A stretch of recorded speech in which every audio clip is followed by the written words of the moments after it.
Welcome to Feng Shui for the new millennium with Laila, offering consultations and classes in Feng Shui, creating sacred space and clutter clearing to draw harmony, balance, and beauty into your life.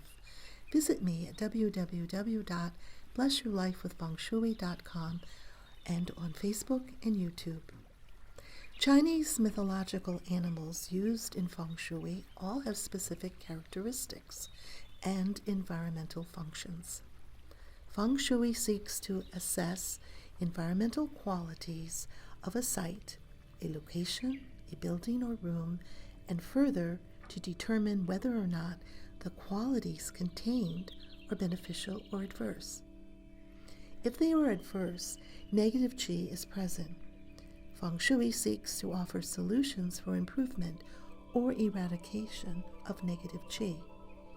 If the qi is already beneficial, then Feng Shui adjustments strive to continue and augment this beneficial qi. Environments are either naturally formed or are humanly constructed.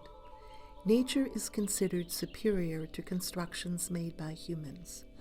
A site is defined as the place where Feng Shui principles are applied. The location is defined as the surrounding environment around the site.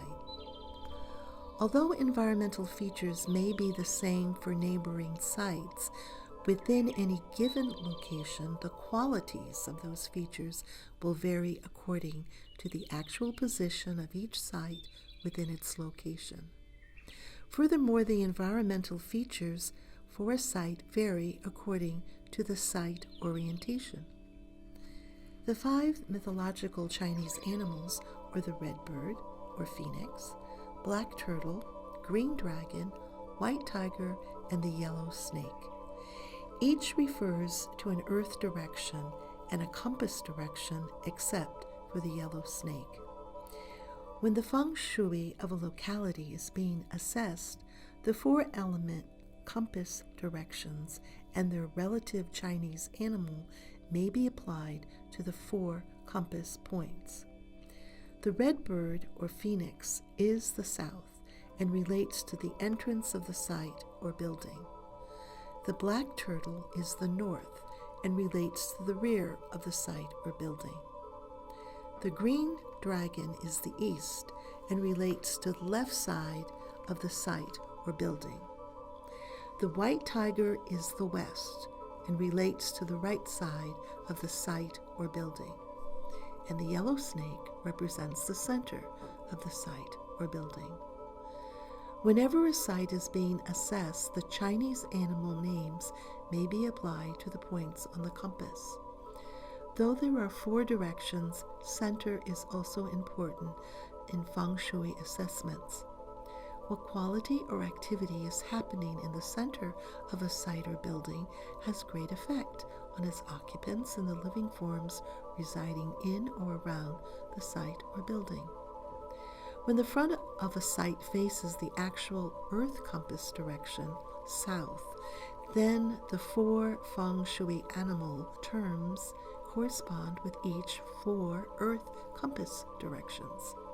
But it is important to remember that the 2 set of terms are not interchangeable. Internal and external walls are called by the earth compass direction they face.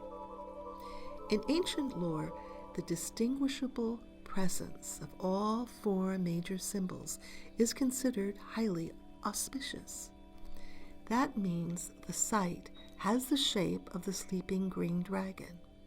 The shape of the dragon metaphorically applies to the topography, mountains or hills protecting the site or building. Assessment includes the quality of qi from the breath of the green dragon.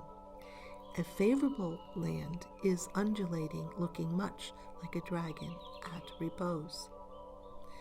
For excellent Feng Shui, the symbol of the green dragon should be visible. The geomancer or Feng Shui master will first prioritize examining the site to determine whether or not a distant hill or promontory can be said to fulfill the role of the green dragon.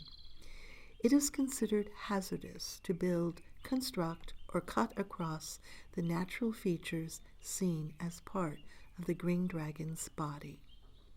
Trees that outline its form are called Feng Shui trees and must not be cut down.